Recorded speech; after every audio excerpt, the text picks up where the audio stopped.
पुराने ट्रकों संबंधी फैसला जो कि 1 फरवरी तो लागू होना सी फिलहाल तो टल चुकिया है। हाल की घड़ी तो इस फैसले नूं डिले कर दिता गया है, जिस दे नाल ट्रक इंडस्ट्री दे नाल जुड़े लोग राहत महसूस कर रहे हैं, नाल ही सवाल कर रहे हैं कि फैसला महज कुछ समय लिए डिले करना कोई खुशखबरी नहीं है। ऐना ही नहीं, पंजाबी ट्रक ड्राइवरां दा तां ज़्यादातर इस खेतर दे नाल जुड़े होना ते पोर्ट दा इस तरह का फैसला आना उन्हां नूं रेसिज्म वर्गा जाप रहा है। आओ सुनदे हां इन्हां ट्रक ड्राइवरां दा आखिरकार की कहना है। 10 साल पुराने जिहड़े ट्रक है उन्हां लई जो फरमान जारी होया सी उसनूं लैके जिहड़े ट्रकां वाले वो काफ़ी परेशान सी, क्योंकि रोजी रोटी दे उत्ते सीधा अटैक हो रहा सी। जिस तो बाद ये फैसला जिहड़ा अज पहुंच चुका है कि डिले इस फैसले नूं फिलहाल वैनकूवर पोर्ट ने कर दिता है। ये डिले कर दिता गया, पर कोई तारीख अजे नहीं मिथी गई कि कदों तक ये फैसला जिहड़ा है वो ठंडे बस्ते विच रहेगा ते कदों ये फिर जिंदा हो के इन्हां ट्रकां वालिਆਂ ਦੇ ਉੱਤੇ मार पाएगा। इन्हां नाल गलबात करदे हां कि फैसला जदों पहुंचा तो उन्हां नूं किवें दा महसूस हो रहा है। जी काफ़ी दिनों तो जिहड़ी है हलचल मची हुई सी, तुसीं सारे काफ़ी ज़्यादा परेशान सी। हुण जदों वैनकूवर पोर्ट दे वल्लों इहनूं डिले करन दा फैसला आ गया भी ये फैसला जिहड़ा हले डिले कर दिता जाए, तारीख कोई नहीं पहुंची, की कहना चाहोगे? थोड़ी राहत महसूस हो रही है? देखो बहुत वड्डा रिलीफ है जी। सो जिहड़े वीरां दी ऑबवियसली क्योंकि जॉब करके कोविड दे करके पहले काफ़ी बड़ियां तंगियां परेशानियां, पर जिन्हां दे लई ਇਹ ਧੌਣ ਤੇ ਤਲਵਾਰ ਸੀਗੀ ਵੀ ਈਦਰ ਜਾਂ ਟਰੱਕ ਨਵਾਂ ਲਊਗੇ ਜਾਂ ਉਹਨਾਂ ਨੂੰ ਸਿਸਟਮ ਚੋਂ ਬਾਹਰ ਹੋਣਾ ਪਊਗਾ, ਉਹਨਾਂ ਲਈ ਬਹੁਤ ਵੱਡੀ ਰਿਲੀਫ ਆ। ਸੋ ਇੱਕ ਸਾਰਿਆਂ ਤੋਂ ਵੱਡੀ ਗੱਲ ਸੀ ਕੋਵਿਡ ਦੇ ਕਰਕੇ ਨਵੇਂ ਟਰੱਕ ਨਹੀਂ ਮਿਲਦੇ।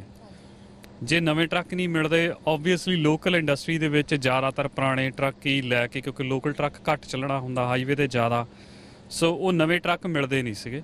ਉਹਦੇ ਕਰਕੇ ਜਿਹੜੀ ਲੋਕਲ ਜਾਂ ਯੂਜ਼ਡ ਟਰੱਕ ਮਾਰਕੀਟ ਆ ਉਹਦੇ 'ਚ 3 ਟਾਈਮਸ ਪ੍ਰਾਈਸ ਹੋ ਗਈ ਸੀ।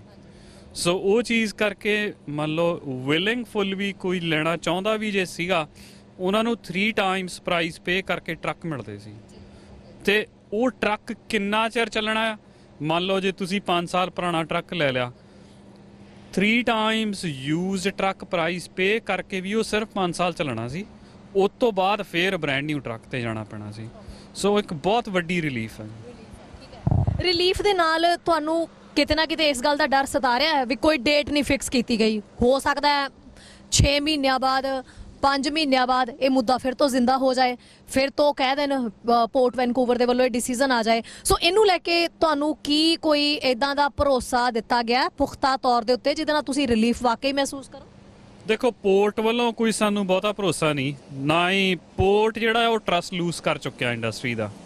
ਪਰ ਜਿਹੜਾ ਟਰਾਂਸਪੋਰਟ ਕੈਨੇਡਾ ਆ ਜਾਂ ਫੈਡਰਲ ਕੈਨੇਡੀਅਨ ਟਰਾਂਸਪੋਰਟੇਸ਼ਨ ਮਿਨਿਸਟਰ ਆ, ਉਹਨਾਂ ਨੇ ਕਾਫੀ ਵਧੀਆ ਰੋਲ ਇਹਦੇ 'ਚ ਅਦਾ ਕੀਤਾ। ਸੋ ਪੋਰਟ ਨੇ ਜਿਹੜੀ ਲੈਟਰ ਵੀ ਕੱਢੀ ਉਹਦਾ ਵੀ ਇੱਕ ਪਾਰਟ ਆ ਵੀ ਸਟੇਕ ਹੋਲਡਰਸ ਤੋਂ ਇਨਪੁਟ ਲਊਗੇ।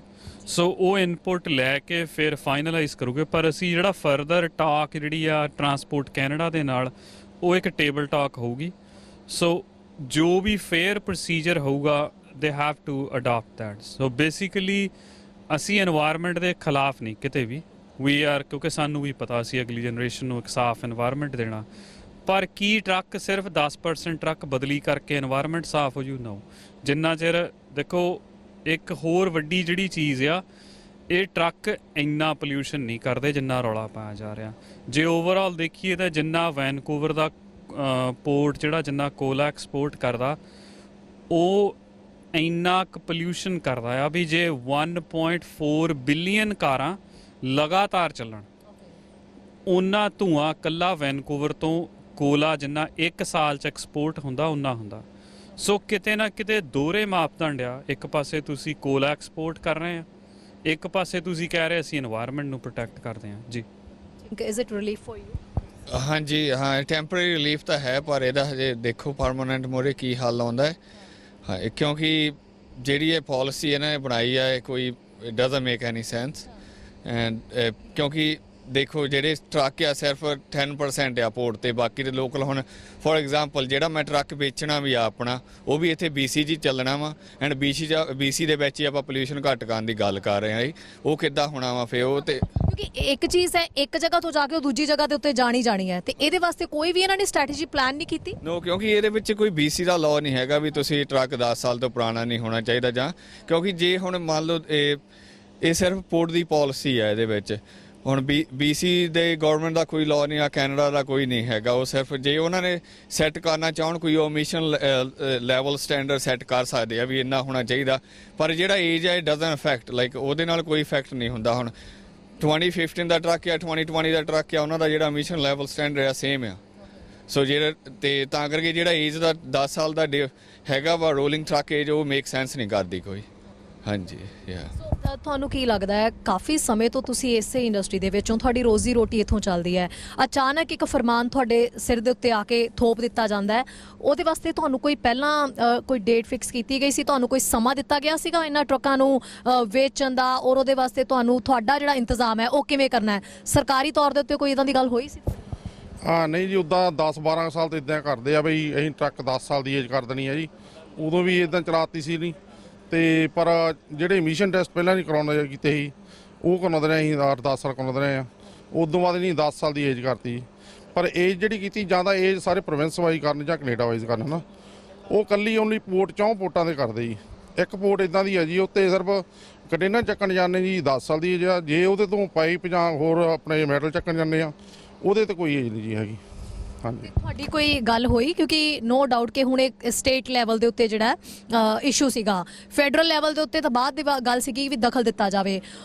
ਸਟੇਟ ਲੈਵਲ ਦੇ ਉੱਤੇ ਸੂਬਾ ਸਰਕਾਰ ਦੇ ਕਿਸੇ ਨੁਮਾਇੰਦਿਆਂ ਦਾ ਨਾਲ, ਕਿਸੇ MLA ਨਾਲ, ਕਿਸੇ MP ਨਾਲ ਤੁਹਾਡੀ ਕੋਈ ਗੱਲਬਾਤ ਹੋਈ? ਤੁਸੀਂ ਉਹਨਾਂ ਤੱਕ ਪਹੁੰਚ ਕੀਤੀ ਸੀਗੀ ਵੀ ਜਿਹੜਾ ਇਹ ਫਰਮਾਨ ਜਾਰੀ ਹੋਇਆ ਕਿਤੇ ਨਾ ਕਿਤੇ ਇਹਨੂੰ ਰੁਕਵਾਇਆ ਜਾਏ?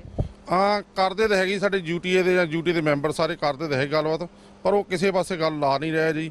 ਤੇ ਬਾਕੀ ਜਿਹੜੇ ਫੈਡਰਲ ਗਵਰਨਮੈਂਟ ਦੇ ਉਹ ਜੇ ਸਾਡੇ ਨੁਮਾਇੰਦੇ 2-3 ਕਰ ਰਹੇ, ਜਿੱਦਾਂ ਸੁਖ ਧਾਲੀਵਾਲ ਹੋਇਆ, ਰਣਦੀਪ ਸਰਾਏ ਹੋਇਆ ਇੱਕ ਬੈਨਕੋਟ ਤੇ ਜੀ, ਤੇ ਜਾਂ ਕੈਨਹਾੜੀ, ਉਹ ਕਰ ਰਹੇ ਸਾਡੇ ਲਈ, ਪਰ ਉਹਨੇ ਕਾਫੀ ਕੁਛ ਕੀਤਾ ਵੀ ਜੀ। ਤੇ ਸ਼ਾਇਦ ਉਹਦੇ ਕਰਕੇ ਸਾਡੀ ਰਿਲੀਫ ਥੋੜੀ ਸਾਨੂੰ ਹੁਣ ਮਿਲੀ ਆ ਜੇ, ਪਰ ਰਿਲੀਫ ਦਾ ਪਤਾ ਨਹੀਂ ਅਜੇ ਸਾਲ ਲਈ ਜਾਂ 6 ਮਹੀਨੇ ਲਈ ਕਿੱਦਾਂ ਆ ਵੀ ਅਜੇ ਇਦਾਂ ਚੱਲ ਰਹੀ ਹੈ। ਦੇਖੋ ਜੀ ਸਭੀ ਤਾਂ ਹਜੇ ਕੋਈ ਖਾਸ ਹੈ ਨਹੀਂ ਕਿ ਚਲੋ ਇੰਨਾ ਹੈਗਾ ਸਾਨੂੰ ਸਾਰਿਆਂ ਨੂੰ ਥੋੜਾ ਹੋ ਗਿਆ ਵੀ ਹਾਂ ਜਿਹੜੀ ਫਰਵਰੀ 1 ਤੋਂ ਮੂੰਹ ਹੋਣਾ ਸੀ ਉਹ ਤੋਂ ਚੇਂਜ ਹੋ ਗਏ ਹਨ। ਪਰ ਜੇ ਦੇਖਿਆ ਫਿਊਚਰ ਦੇ ਵਿੱਚ ਅਸੀਂ ਦੇਖਦੇ ਹਾਂ, ਜੇ ਹੁਣ ਕਹਿੰਦੇ ਵੀ ਅਸੀਂ ਲੋਕਲ ਟਰੱਕ ਅਸੀਂ ਡਰਾਈਵ ਕਰਦੇ ਹਾਂ, ਸਾਨੂੰ ਪੇਮੈਂਟ ਹੈ ਨਹੀਂ ਜਾਂ ਅਸੀਂ ਥੋੜਾ ਕੰਮ ਕਰਕੇ ਵੀ ਸਰਦਾ ਸੀਗਾ, ਪਰ ਹੁਣ ਜੇ ਕਹਿੰਦੇ ਇਹ ਕਹਿੰਦੇ ਨਵੇਂ ਟਰੱਕ ਲੈ ਕੇ ਆਉਣੇ 3 ਮਹੀਨੇ ਨੂੰ ਕਹਿੰਦੇ ਲੈ ਕੇ ਆਉਣੇ ਆ, ਪਹਿਲਾਂ ਇਹ ਦੱਸਣ ਵੀ ਕਿੱਥੋਂ ਲੈ ਕੇ ਆਉਣੇ ਅਸੀਂ, ਕਿਉਂਕਿ ਕੋਈ ਡੀਲਰਸ਼ਿਪ ਜਾਂਦੇ ਆ ਉਹ ਤਾਂ ਹੈ ਹੀ ਨਹੀਂ, ਵੇ ਹਾਈ ਹੋਈ ਪਈ ਆ। ਪ੍ਰਾਈਸ ਦੇਖੋ ਪਹਿਲਾਂ ਕਿੰਨੀ ਆ, ਕਿਸੇ ਦੀ ਜੌਬ ਸਕੇਅਰ ਹੈਗੀ ਆ। ਸਰ ਨਵੇਂ ਟਰੱਕ ਖੜੇ ਆ ਪਾਰਕਿੰਗ ਲਾਟਾਂ ਦੇ ਵਿੱਚ, ਉਹਨਾਂ ਨੂੰ ਜੌਬ ਨਹੀਂ ਮਿਲ ਰਹੀ। ਗੌਰਮੈਂਟ ਜੌਬ ਦੇਵੇ ਅਸੀਂ ਚੇਂਜ ਕਰ ਲੈਂਦੇ ਹਾਂ, ਪਰ ਦੂਜੀ ਗੱਲ ਇਹ ਆ ਜਿਹੜੇ ਇਹ ਪੁਰਾਣੇ ਟਰੱਕ ਬੈਟਰ ਚੱਲ ਰਹੇ ਆ, ਜਾਂ ਤਾਂ ਇਹ BC ਤੋਂ ਬਾਹਰ ਕਰ ਦੇਣ, ਫਿਰ ਅਸੀਂ ਕਹਿੰਦੇ ਹਾਂ ਜੀ ਕੈਲੀਫੋਰਨੀਆ ਦਾ ਇਹ ਪੋਰਟ ਲੈ ਕੇ ਆ ਰਹੀ ਆ, ਪੋਰਟ ਕੈਲੀਫੋਰਨੀਆ ਤੋਂ ਸਾਰੀ ਪਲਾਨ ਲੈ ਕੇ ਆ ਰਹੀ ਆ। ਜਿਹੜਾ ਕੁਛ ਉਹਨਾਂ ਨੇ ਕੀਤਾ ਪੋਰਟ ਕਰੇ, ਅਸੀਂ ਕਰਨ ਨੂੰ ਤਿਆਰ। ਉਹਨਾਂ ਨੇ ਸਾਰਿਆਂ ਨੂੰ ਪੈਸੇ ਦਿੱਤੇ ਆ ਜਾਂ ਉਹਨਾਂ ਨੂੰ ਸਟੇਟ ਦਾ ਲਾਅ ਬਣਾਇਆ, ਸਟੇਟ ਦਾ ਲਾਅ ਬਣਾਓ, ਅਸੀਂ ਕਰਨ ਨੂੰ ਤਿਆਰ, ਹੈਪੀ ਆ।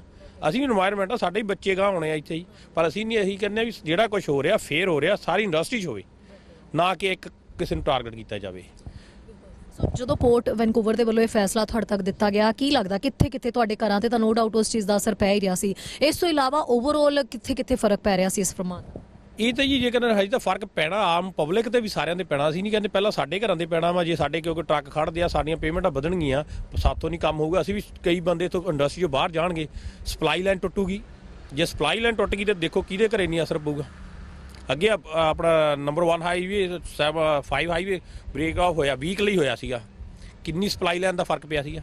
ਹੁਣ ਕਿਸੇ ਸਟੋਰ 'ਚ ਵੀ ਜਾਂਦੇ ਹੋ ਕੋਈ ਸਮਾਨ ਨਹੀਂ ਮਿਲਦਾ ਗਾ, ਜੇ ਹੁਣ ਸਾਨੂੰ ਕਰਨਗੇ ਤਾਂ ਅਸੀਂ ਵੀ ਘਰੇ ਬੈਠਾਂਗੇ ਤਾਂ ਸਪਲਾਈ ਲਾਈਨ ਟੁੱਟੂਗੀ, ਸਾਰਿਆਂ ਨੂੰ ਅਸਰ ਪਊਗਾ। ਪਬਲਿਕ ਨੂੰ ਤੰਗ ਕਰਨਾ, ਜਿਹੜੇ ਬੰਦੇ ਉੱਥੇ ਬੈਠੇ ਉਹਨਾਂ ਨੂੰ ਨਹੀਂ ਮਿਲਣਾ ਤੰਗ ਹੋਣਾ ਜਿੰਨਾ ਪਬਲਿਕ ਨੇ ਤੰਗ ਹੋਣਾ। ਆਪਣੇ ਤੌਰ ਦੇ ਉੱਤੇ ਤੁਸੀਂ ਸਾਰੇ ਵੀ ਕੋਈ ਰਣਨੀਤੀ ਪਲਾਨ ਕਰ ਰਹੇ ਹੋ ਵੀ ਜੇ ਇਹ ਫਰਮਾਨ ਦੁਬਾਰਾ ਤੋਂ ਵੀ ਜਾਰੀ ਕੀਤਾ ਗਿਆ ਜਾਂ ਕਿਸੇ ਵੀ ਸਮੇਂ ਫਿਰ ਤੋਂ ਇੰਪਲੀਮੈਂਟ ਕਰ ਦਿੱਤਾ ਗਿਆ ਤਾਂ ਉਹਦੇ ਲਈ ਤੁਸੀਂ ਸਾਰਿਆਂ ਨੇ ਕੀ ਤਿਆਰੀ ਉਲੀਕੀ ਹੋਈ ਹੈ? ਇਹਦੇ ਵਿੱਚ ਪੋਲੀਟੀਸ਼ੀਅਨਸ ਵੀ ਆਉਂਦੇ ਨੇ, ਸਿਆਸਤਦਾਨਾਂ ਨਾਲ ਤੁਹਾਡੀ ਪਹੁੰਚ ਹੋ ਰਹੀ ਹੈ, ਸੂਬਾ ਸਰਕਾਰ ਨਾਲ ਗੱਲਬਾਤ ਹੋਈ, ਫੈਡਰਲ ਲੈਵਲ ਤੇ ਕੋਈ ਗੱਲਬਾਤ ਚੱਲ ਰਹੀ ਹੈ ਕਿ ਇਹਨੂੰ ਡਿਲੇ ਨਹੀਂ, ਇਹਨੂੰ ਕੈਂਸਲ ਕੀਤਾ ਜਾਵੇ, ਇਹਨੂੰ ਰੱਦ ਕਰ ਦਿੱਤਾ ਜਾਏ? ਦੇਖੋ ਫੈਡਰਲ ਮਿਨਿਸਟਰ ਦੇ ਨਾਲ ਸਾਡੀ ਗੱਲਬਾਤ ਹੋ ਰਹੀ ਆ, ਜਿੰਨੇ ਸਰੀ ਤੋਂ ਚੁਣੇ ਹੋਏ ਨੁਮਾਇੰਦੇ ਆ, ਈਵਨ ਪੈਸੀਫਿਕ ਕਾਕਸ ਦੇ ਚੇਅਰ ਤਾਲਿਬ ਨੂਰ ਮੁਹੰਮਦ ਹੁਣੀ ਆ, ਉਹ ਕਾਫੀ ਕਲੋਜ਼ਲੀ ਇਹਦੇ ਤੇ ਵਰਕਆਊਟ ਕਰ ਰਹੇ ਆ। ਈਵਨ ਹਰਜੀਤ ਸਿੰਘ ਸੱਜਣ ਹੁਣੀ ਆ, ਉਹ ਕਾਫੀ ਨੇੜੇ ਹੋ ਕੇ ਇਹਦੇ ਤੇ ਕੰਮ ਕਰ ਰਿਹਾ।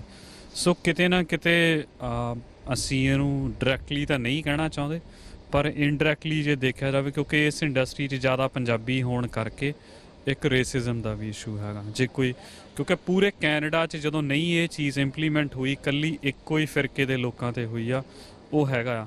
ਪਰ ਜਿਹੜਾ ਨੈਕਸਟ ਫੇਜ਼, ਜਿਵੇਂ ਮੈਂ ਪਹਿਲਾਂ ਵੀ ਦੱਸਿਆ ਬਈ, ਜਿਹੜਾ ਟਰਾਂਸਪੋਰਟ ਕੈਨੇਡਾ ਇਨਵੋਲਵ ਹੋ ਗਿਆ, ਟਰਾਂਸਪੋਰਟ ਕੈਨੇਡਾ ਅਤੇ ਕੈਨੇਡੀਅਨ ਪਾਰਲੀਮੈਂਟ ਦੇ ਕੋਲ ਇੰਨਾ ਰਾਈਟ ਆ ਕੈਨੇਡੀਅਨ ਪਾਰਲੀਮੈਂਟ ਦੇ ਸਟੈਚੂਟਰੀ ਇਨਸਟਰੂਮੈਂਟਸ ਐਕਟ ਦੇ ਵਿੱਚ ਇਹ ਚੀਜ਼ ਨੂੰ ਕੰਪਲੀਟਲੀ ਉਹ ਖਤਮ ਕਰ ਸਕਦੇ ਆ। ਸੋ ਦੂਜੀ ਗੱਲ ਇਹ ਆ ਵੀ ਜਿਹੜਾ ਇਹਦੇ ਲਈ ਪਾਰਲੀਮੈਂਟ ਦੇ ਵਿੱਚ ਵੋਟਾਂ ਨਹੀਂ ਪਈਆਂ, ਇਹ ਇੱਕ ਪਾਲਿਸੀ ਆ ਪੋਰਟ ਦੀ, ਕੋਈ ਲਾਅ ਨਹੀਂਗਾ, ਇਟਸ ਨਾਟ ਅ ਲਾਅ। ਸੋ ਉਹ ਲਾਅ ਦੇ ਲਈ it needs to be made a law, ਜਿੰਨਾ ਜਦੋਂ ਉਹਨਾਂ ਨੇ ਪ੍ਰੈਕਟੀਕਲੀ ਸਾਰੇ ਕਰਨਾ। ਅਗੇਨ ਜਿਹੜੀ ਉਹ ਫੇਅਰਨੈਸ ਵਾਲੀ ਗੱਲ ਆ, ਫੇਅਰਨੈਸ ਤਾਂ ਫੇਰ ਹੀ ਹੋਊਗੀ ਜਦੋਂ ਸਾਰੇ ਅਕ੍ਰੋਸ ਦਾ ਬੋਰਡ ਲੈਵਲ ਪਲੇਇੰਗ ਫੀਲਡ ਹੋਊਗਾ। ਇੱਕ ਜਿਹੜੀ ਸਾਰਿਆਂ ਤੋਂ ਵੱਡੀ ਗੱਲ ਹੈ, ਕਿਉਂਕਿ ਇਹ ਇੰਡਸਟਰੀ ਇਹੀ ਜੀ ਆ, ਜਿਹੜੇ ਮੋਸਟਲੀ ਓਨਰ ਆਪਰੇਟਰ ਆ ਨਾ ਜੀ, ਉਹਨਾਂ ਦੀ ਜ਼ਿਆਦਾਤਰ ਜੇ ਏਜ ਦੇਖੀਏ 50 ਤੋਂ ਲੈ ਕੇ ਤਕਰੀਬਨ 60-62 ਸਾਲ ਆ, ਕਿਉਂਕਿ ਉਹ ਕਾਫੀ ਪੁਰਾਣੇ ਇਸ ਇੰਡਸਟਰੀ 'ਚ ਕੰਮ ਕਰਦੇ ਆ। ਹੁਣ ਜਿਹਦੀ ਉਮਰ 50 ਸਾਲ ਆ, ਨੈਚੁਰਲੀ ਉਹਨਾਂ ਦੇ ਬੱਚੇ ਅੱਜ ਯੂਨੀਵਰਸਿਟੀ ਜਾਂਦੇ ਆ, ਤੇ ਜਿਹੜੇ ਹੁਣ ਯੂਨੀਵਰਸਿਟੀ ਬੱਚੇ ਜਾਂਦੇ ਆ ਉਹਨਾਂ 'ਤੇ ਇੱਕ ਵੱਡਾ ਇੰਪੈਕਟ ਆ। ਜਦੋਂ ਉਹ ਪਰਿਵਾਰ ਦਾ ਜਿਹੜਾ ਇੱਕ ਮੇਨ, ਕਿਉਂਕਿ ਆਪਣੇ ਜਿੰਨੇ ਟਰੱਕਰਸ ਫੈਮਲੀਜ਼ ਆ, ਜ਼ਿਆਦਾਤਰ ਜਿਹੜਾ ਟਰੱਕਰ ਹੀ ਕਮਾਉਣੇ ਵਾਲਾ ਰੋਜੀ ਰੋਟੀ ਦਾ ਸਾਧਨ ਇੱਕ ਉਹੀ ਹੈ ਮੈਂਬਰ ਆ। ਜੇ ਉਹਨਾਂ ਦੀ ਰੋਜੀ ਰੋਟੀ 'ਤੇ ਅਸਰ ਪੈਂਦਾ ਤੇ ਉਹ ਸਾਰੇ ਪਰਿਵਾਰ 'ਤੇ ਬੈਕ ਜਿਹੜਾ ਉਹ ਅਸਰ ਪੈਂਦਾ ਆ। ਉਹਨੂੰ ਪ੍ਰੋਟੈਕਟ ਅਸੀਂ ਕਰਨਾ ਸਭ ਤੋਂ ਪਹਿਲੀ ਚੀਜ਼ ਆ ਵੀ ਕੀ ਅਸੀਂ ਕਿੰਨੇ ਕੁ ਟਰੀਜ਼ ਲਾਉਣੇ ਆ। ਹੁਣ ਪੋਰਟ ਆਫ ਵੈਨਕੂਵਰ ਤਾਂ ਉਹ ਜਗ੍ਹਾ ਆ ਜਿਹੜੇ ਹਰ ਸਾਲ ਪਟਾਕੇ ਚਲਾਉਂਦੇ ਆ, ਕੈਨੇਡਾ ਪਲੇਸ 'ਤੇ ਪਟਾਕੇ ਚੱਲਦੇ ਆ, ਕੌਣ ਚਲਾਉਂਦਾ? ਪੋਰਟ ਮੈਨੇਜ ਕਰਦਾ।